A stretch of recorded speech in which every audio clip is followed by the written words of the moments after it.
Hi friends, I hope you can get a good look at this beautiful engraving, which illustrates our next topic, WestPoint.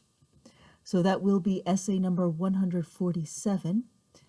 And this beautiful engraving is titled The Tomb of Kosciuszko, WestPoint.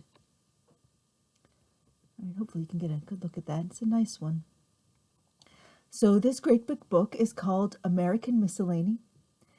It's fascinating, and it is very random. It was published in 1865, so the topics are historical and random.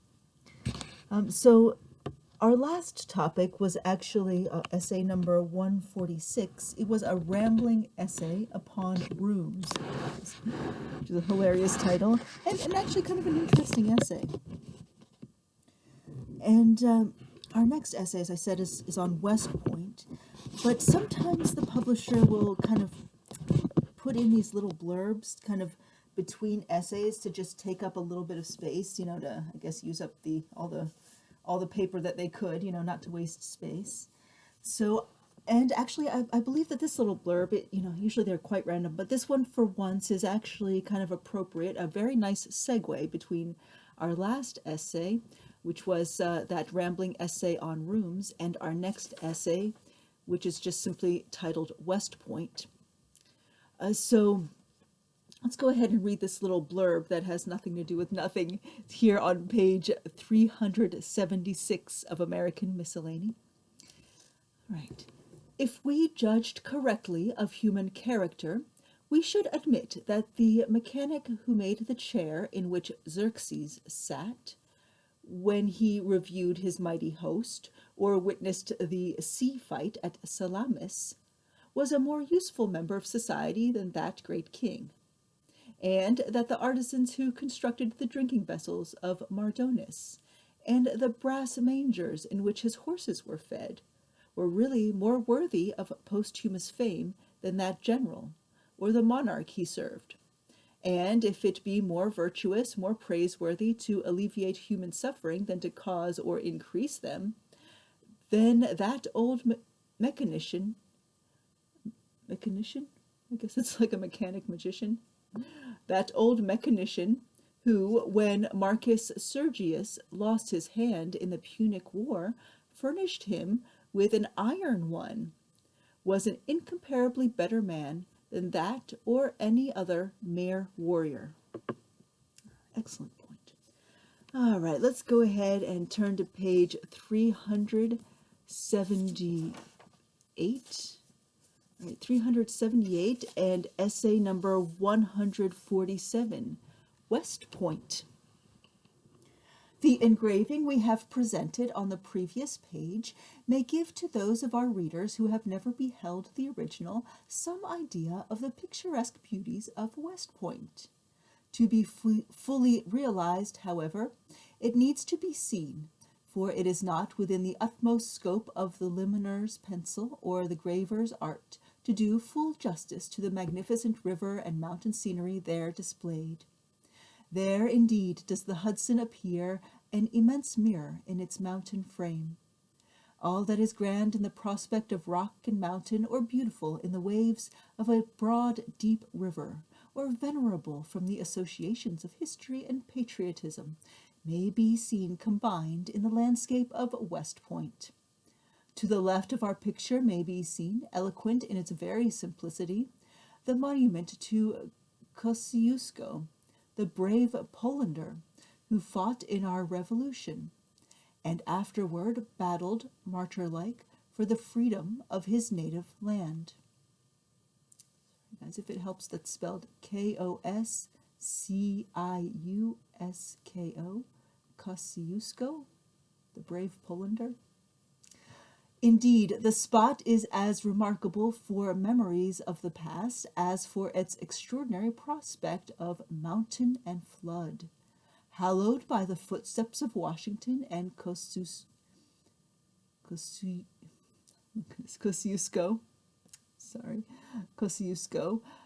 consecrated by a nation to the Spartan-like training of a few devoted sons, nor less sacredly secluded by nature as the scene of retirement and study. It seems alike calculated to please the pensive sage and the aspiring youthful soldier. Bright are the memories linked with thee, bones, bonst, boast. My pardon, guys. The print is tiny and blurry, smudgy. Let's try that little poem again. Bright are the memories linked with thee, boast of a glory hallowed land, hope of the valiant and the free, home of their youthful soldier band. Okay. If each bright spot on earth is indeed benignantly shone upon by some, that's another weird word, benignant, it's not benignly, benignantly. If each bright spot on earth is indeed benignantly shone upon by some bright particular star in night's splendid canopy, then may we hope that one interwoven in memory's web with such glorious associations is under no despicable influence.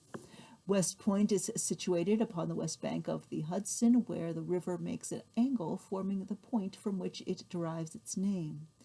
It was strongly fortified during the Revolutionary War, and on Mount Independence, elevated 500 feet above the level of the river, still stands Fort Putnam, venerable in its ruins, a stern monument of a sterner age, which survived the assaults of the minions of tyranny from without and the insidious attempts of treason within. It was here that Washington, while gliding over the river in his barge, observed the mountains tinged on the summit by the rising sun, exclaimed, "It is strange that General Arnold does not salute us. The effect of the cannon would be very grand among these mountain gorges." But no salute greeted the approaching chief, for the traitor Arnold had already fled to the Vulture, then anchored in the channel, and his wife was alone in her desolate home on the opposite shore. Washington stepped on the shore of West Point, accompanied by Lafayette and Hamilton. The fortress was silent and almost untenanted. Everything was ready for the work of treason, but the hand of Providence was over all, and the schemes of the traitor ended in his own disgrace and the death of his friend, John Andre, a distinguished young British officer, whose sad fate had been regretted by many, among both friends and foes. The United States Military Academy, which was contemplated at an early period of our national existence, with a view to the acquisition of scientific and military knowledge and the enforcement of a uniform discipline in the Army, was established here in 1802. It is situated on a plain 157 feet above tidewater. The old buildings, first occupied by the Academy, have long since gone to decay and have been replaced by the present structures. They consist of 2 stone barracks, a building for exercises in winter, 275 feet long, a building of Gothic architecture, 150 feet long, with 3 towers for astronomical apparatus and an observatory, a chapel, hospital, mess hall, 17 separate dwellings for the officers of the institution, several workshops and storerooms, cavalry stables, a magazine, laboratory, soldiers' barracks, a store, and about 25 dwellings for families connected with the establishment. There is also an extensive hotel situated on the bank of the river. The annual expense of the Academy is about $120,000, averaging about $425 for each cadet. This is 1/4 less than the average cost of each cadet prior to 1817, which was not less than $550 per annum. This library is well selected of military, scientific, and historical works. Oh, this book would fit right in. It is, after all, scientific and historical. Okay. The library is well selected, containing,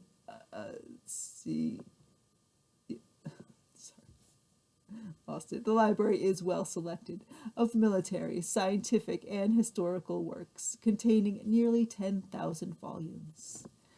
The philosophical apparatus lately received from France is extensive and constructed with the latest improvements.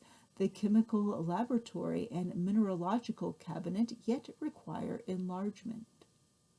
The months of July and August in each year are devoted solely to military exercises, for which purpose the cadets leave the barracks and encamp in tents on the plain, under the regular police and discipline of an army in time of war. They return to camp to barracks in the last of August, and remaining 10 months of the academic year are devoted to their arduous studies. The ceremony of striking the tents and marching out of camp is so imposing as to be well worth an effort of the visitor to be present on that occasion. On the previous evening, the camp is brilliantly illuminated and enlivened with music, dancing, and bevies of beautiful strangers. It presents quite a fairy scene. The studies of the first year are algebra, geometry, descriptive geometry, trigonometry, and the French language. All the mathematical studies are practically taught and applied to numerous problems not in the books, on the resolution of which greatly depend the reputation and standing of each rival candidate for preeminence. The studies of the second year are the theory of shades, shadows, and perspective, practically illustrated.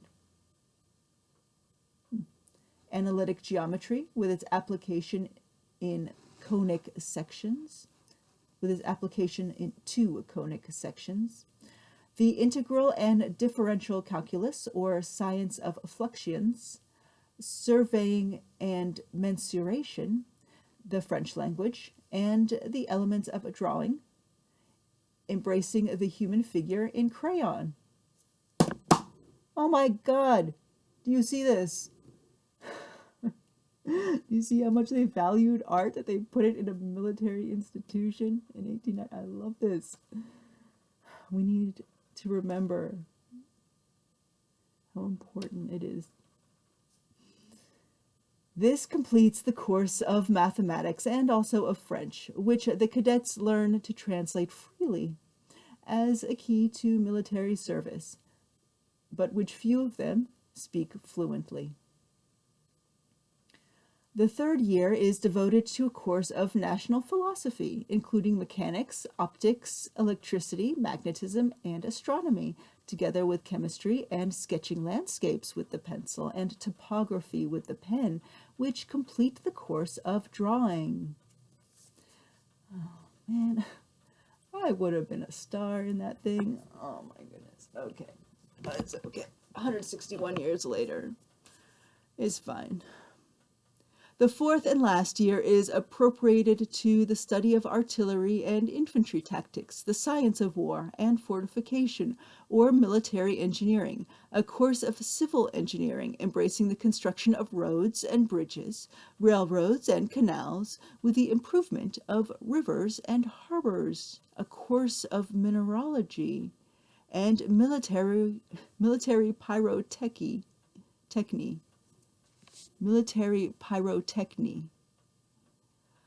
together with the elements of rhetoric, moral philosophy, and national and constitutional law. Well, that sounds like a well-rounded military person that could build me a bridge and a canal. I like that. The graduates of the military academy are entitled by law to a preference over other applicants for commissions in the Army. As the average number of vacancies is only about 25 annually, the Army would soon be more than filled, did not a considerable number of the graduates voluntarily resign in order to embrace other professions, particularly that of civil engineering. Although feeling under a moral obligation to offer their services to the country in any emergency, as many did in the late war with Mexico, they deem it right, as it is freely permitted, in the time of peace, to embrace other professions in which they may seek to be still more useful. Those who remain in the Army are attached as brevet second lieutenants to the different corps until they may receive higher rank on the occurrence of vacancies. It is the great distinction of the Academy at West Point that it has contributed largely and effectually to the elevation of the character of the military establishment, and it has accomplished a nobler service by sending forth numbers annually competent to superintend the construction of those chains of internal improvement which are to be the eternal bonds of our national union. The railroads which connect the interior with the seaboard, the improved facilities of communication afforded to the whole country, the new roads which have augmented the wealth of the West by opening new channels of communication, and the securities extended to the internal and foreign commerce of the nation by the river and harbor improvements, these are some of the enduring memorials of the usefulness of the military academy and of the returns it has made for the care and time and money which have been bestowed upon it. Other testimonials and other rewards have been accorded to it by the literary institutions of our country, which have invited its graduates to fill important professorships. No words can demonstrate with one half the force and impressiveness, the beneficial influence of the military academy upon the characters of its members and upon the national reputation. Within the short period of 40 years, this institution, whose own high reputation is now sustained by professors, most of whom have been educated within its walls, has not only furnished to the army gallant and accomplished officers and to the country skillful engineers, but has sent forth principals and professors to ornament and sustain colleges and literary seminaries. But while we would thus award honor where honor is due, and show that, estimated according to her contribution of national science, the military academy takes a high stand, far be it from her sons to monopolize distinction or say that she has done more than a military academy ought to have done in return for all her advantages.